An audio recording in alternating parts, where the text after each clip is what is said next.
Hello friends, வணக்கம். இன்னைக்கு நம்ம மட்டன் பிரியாணி எப்படி செய்யறதுன்னு பார்க்கலாம். இன்னைக்கு வந்து நாங்க 5 கிலோ மட்டன் பிரியாணி செய்ய போறோம். அதனால 1.5 கிலோ அளவுக்கு சீரக சம்பா அரிசியை ஊற வச்சிருக்கேன்.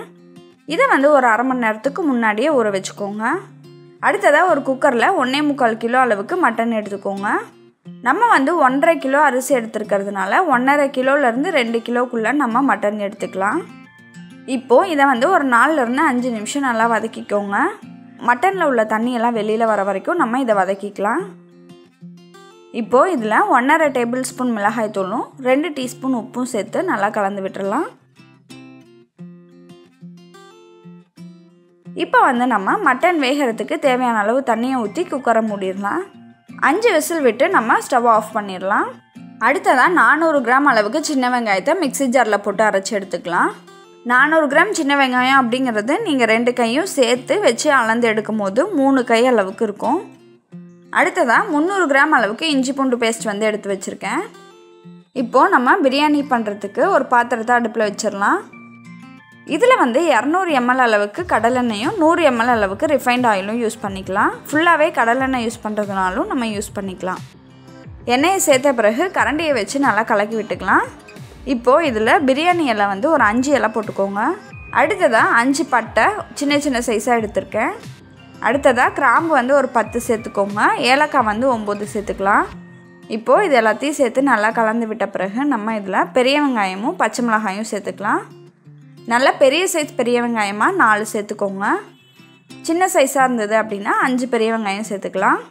பச்சை மிளகாய் வந்து 7 பச்சை மிளகாய் சேர்த்துக்கோங்க. இந்த பெரிய வெங்காயத்தை நல்லா ஒரு 2 நிமிஷம் வதக்கின பிறகு நம்ம அரைச்சி வச்சுருந்த சின்ன வெங்காயத்தையும் சேர்த்துக்கலாம். நான் முன்னாடியே சொல்லியிருந்தேன், சின்ன வெங்காயம் வந்து 2 கையும் சேர்த்து வச்சு ஒரு 3 கை அளவுக்கு எடுத்து சேர்த்துக்கோங்க. 1 கிலோ பிரியாணி பண்ணணும் அப்படின்னா 1/4 கிலோ சின்ன வெங்காயம் வந்து கரெக்டாக இருக்கும்.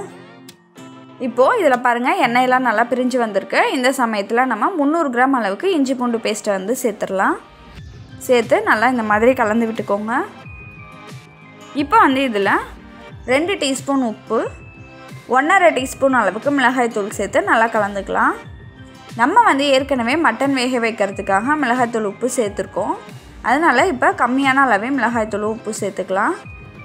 இப்போது இந்த இஞ்சி பூண்டோட பச்சை வாசனை எல்லாம் போன பிறகு அதில் உள்ள எண்ணெயெல்லாம் பிரிஞ்சு வரும். அது வரைக்கும் நம்ம நல்லா வதக்கிக்கலாம்.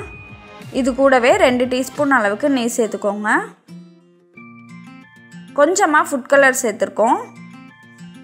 இது வந்து ஆப்ஷனல் தான். ஃபுட் கலர் வேண்டாம் அப்படின்னு நினச்சிங்கனாலும் விட்டுறலாம். அப்படி இல்லைன்னா காஷ்மீரி மிளகாய் தூள் இருந்தது அப்படின்னா அதை கூட நீங்கள் சேர்த்துக்கலாம்.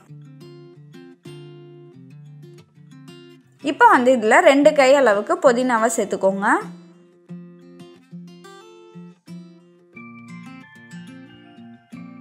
புதினாவை சேர்த்து நல்லா வதக்கின பிறகு நம்ம வந்து இதில் 4 தக்காளி சேர்த்துக்கலாம்.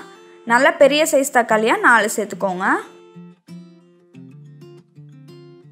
இது கூடவே 1.5 கரண்டி அளவுக்கு நம்ம தயிரையும் சேர்த்து நல்லா வதக்கிக்கலாம்.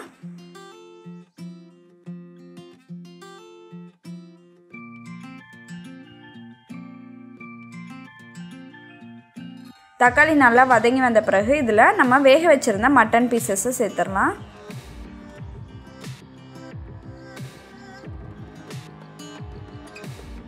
இப்போது இதை நல்லா இந்த மாதிரி கலந்து விட்டுக்கோங்க.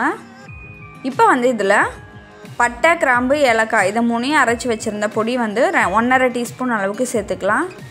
பட்டை, கிராம்பு, ஏலக்காயோட அளவு எவ்வளோன்னு பார்த்தீங்க அப்படின்னா 100 கிராம் பட்டை, 50 கிராம் கிராம்பு, 75 கிராம் அளவுக்கு ஏலக்காய் இது எல்லாத்தையும் சேர்த்து நம்ம வந்து அரைச்சி பொடி பண்ணி வச்சுருக்கோம். அதிலேருந்து 1.5 டீஸ்பூன் அளவுக்கு நம்ம இது கூட சேர்த்துக்கலாம். இதை வந்து நல்லா இந்த மாதிரி கலந்து விட்ட பிறகு நம்ம ஊற வச்சுருந்த அரிசியும் சேர்த்துக்கலாம். இப்போது இதை நல்லா இந்த மாதிரி கலந்து விடுங்க.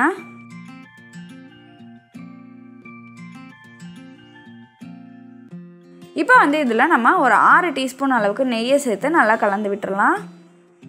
1 கப் சீரக சம்பா அரிசிக்கு 1.5 கப் அளவுக்கு நம்ம வந்து தண்ணி சேர்க்கணும். நீங்கள் வந்து எந்த கப்பில் அரிசி எடுத்து போடுறீங்களோ அதே கப்லேயே 1.5 கப் அளவுக்கு தண்ணி வச்சுக்கோங்க. ஃபஸ்ட்டு வந்து நம்ம மட்டன் வேக வச்ச தண்ணியை வந்து அளந்து ஊற்றிக்கலாம். மறந்துடாமல் இந்த தண்ணியை வந்து ஊற்றிக்கோங்க, வேஸ்ட் பண்ணிட வேண்டாம். அரிசியை ஊற வைக்கிறதுக்கு முன்னாடியே நீங்கள் வந்து டம்ளரில் அளந்துக்கோங்க. நான் வந்து இந்த டம்ளரில் 4 டம்ளர் அரிசி வந்து அளந்து ஊற வச்சுருக்கேன். 1 டம்ளர் அரிசிக்கு 1/2 கப் அளவுக்கு தண்ணி வைக்கணும். அதனால 4 டம்ளர் அரிசிக்கு 6 டம்ளர் அளவுக்கு தண்ணி வைக்கிறேன். இது வந்து பழைய அரிசி அப்படிங்கிறதுனால ஒரு 1/2 டம்ளர் மட்டும் தண்ணி எக்ஸ்ட்ராவாக வைக்கிறேன். உங்ககிட்ட இருக்கிற அரிசி பழைய அரிசியா புது அரிசியான்னு பார்க்குறதுக்கு அரிசியை வந்து எடுத்து பாருங்கள். கொஞ்சம் வந்து நல்லா ஒயிட் கலரில் இருந்துச்சு அப்படின்னா அது வந்து புது அரிசி. கொஞ்சம் கலர் மங்கலாக இருந்துச்சு அப்படின்னா அது வந்து பழைய அரிசி. அதை வச்சு நீங்கள் தண்ணி வச்சுக்கோங்க. இப்போது இதை வந்து நல்லா இந்த மாதிரி கலந்து விடுங்க. மேலே வந்து நம்ம ஒரு கை அளவுக்கு கொத்தமல்லி இலையை தூவிக்கலாம்.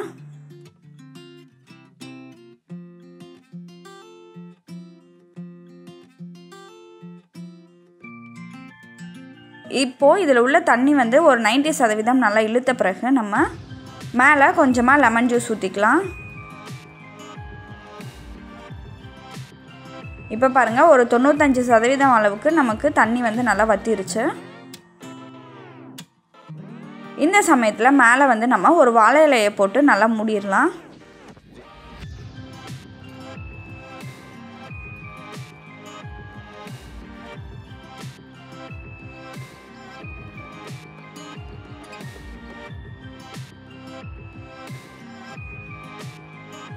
இதுக்கும் மேலே ஒரு பிளேட்டை வச்சு இந்த மாதிரி கவர் பண்ணிவிடுங்க. இதுக்கும் மேலே நம்ம ஒரு வெயிட் வச்சிடலாம். இது வந்து நாங்கள் ரெடி பண்ணி வச்சுருந்த சிக்கன் குழம்பு. அது வந்து நல்லா சூடாக இருக்குது. அதை வந்து இது மேலே வச்சிடுறோம். அப்படி இல்லைன்னா நீங்கள் ஒரு பெரிய குக்கரில் நல்லா ஃபுல்லாக தண்ணியை பிடிச்சி அதை சூடு பண்ணிவிட்டு அதை வந்து இது மேலே வச்சுக்கோங்க. அடுப்பை வந்து ரொம்ப வந்து சிம்மில் வச்சிடணும். இந்த சமயத்தில் இதை வந்து அப்படியே ஒரு 20 நிமிஷத்துக்கு வச்சிடலாம். 20 நிமிஷத்துக்கு அப்புறமேட்டு நம்ம அடுப்பை ஆஃப் பண்ணிடணும். அது வந்து அப்படியே ஒரு 15 நிமிஷம் கழித்து நம்ம ஓப்பன் பண்ணி பார்க்கலாம். இப்போ பாருங்கள் நம்மளோட மட்டன் பிரியாணி ரெடி ஆகிடுச்சு. இதை கண்டிப்பாக நீங்களும் உங்கள் வீட்டில் ட்ரை பண்ணி பார்த்துட்டு உங்களோட ஃபீட்பேக்கை கமெண்ட்டில் சொல்லுங்கள். நன்றி.